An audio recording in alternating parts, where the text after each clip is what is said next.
Salut les CM2, on avance dans notre leçon sur l'organisation de la proposition. On vient de voir le complément d'objet direct. Un complément d'objet direct, je te rappelle que c'est un complément d'objet qui est relié directement au verbe. Le complément d'objet, on va le trouver après un verbe d'action. Le complément d'objet indirect, lui, est relié au verbe par une préposition. Et cette préposition, la plupart du temps, c'est à ou de. Attention, ça peut être également un article contracté. Un article contracté, c'est quand la préposition se mélange avec le déterminant. Par exemple, on ne dit pas « je t'ai parlé de le chien », je t'ai parlé du chien. Ces mots-là, ce sont des articles contractés, des mots qui viennent de la fusion de la préposition et du déterminant. On va chercher les COI dans les phrases suivantes. Corentin écrit à son frère. Corentin, c'est le sujet. Le verbe, c'est écrit. Écrire, c'est un verbe d'action. On peut écrire quelque chose. Dans ces cas, on a un SOD, par exemple, écrire une lettre. Mais on peut aussi écrire à quelqu'un. Et dans ces cas, on a un complément d'objet qui est relié au verbe par une préposition. Ça s'appelle un COI.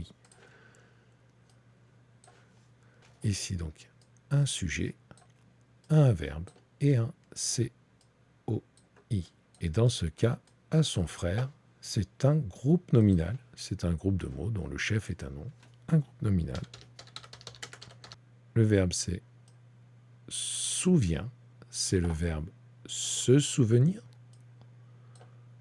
On se souvient de quelque chose. Et la chose dont se souvient Julie, c'est en. Et dans ce cas, le COI, c'est un pronom. Alors évidemment, dans le pronom, on ne voit pas la préposition. Mais si tu reviens à l'infinitif du verbe, on va dire se souvenir de quelque chose. Et là, on entend la préposition. Florine pense aux vacances. Le sujet dans cette phrase, c'est Florine. Le verbe pense.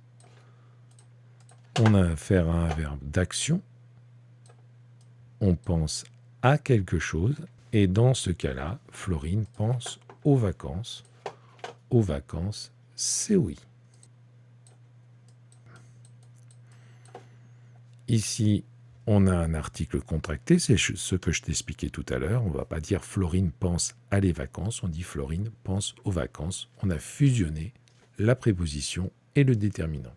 Et dans ce cas, le complément d'objet indirect, c'est un groupe nominal. Accrochez-vous à ce que vous pouvez. Ici, le verbe, c'est s'accrocher. Accrochez-vous. Il n'y a pas de sujet parce que c'est une phrase impérative. On a affaire au verbe s'accrocher. On s'accroche à quelque chose et dans ce cas, on doit s'accrocher à ce que vous pouvez. Et dans ce cas, le COI, c'est un groupe de mots dont le chef est un verbe conjugué. C'est une proposition. Alors, le complément d'objet indirect, on peut souvent le supprimer, mais rarement le déplacer. Corentin écrit à son frère, on peut l'enlever. Corentin écrit. Julie s'en souvient, c'est difficile de l'enlever. Florine pense aux vacances, difficile de l'enlever aussi. Florine pense, il manque vraiment quelque chose. Par contre, accrochez-vous à ce que vous pouvez. Accrochez-vous. La phrase garde son sens, on peut le supprimer.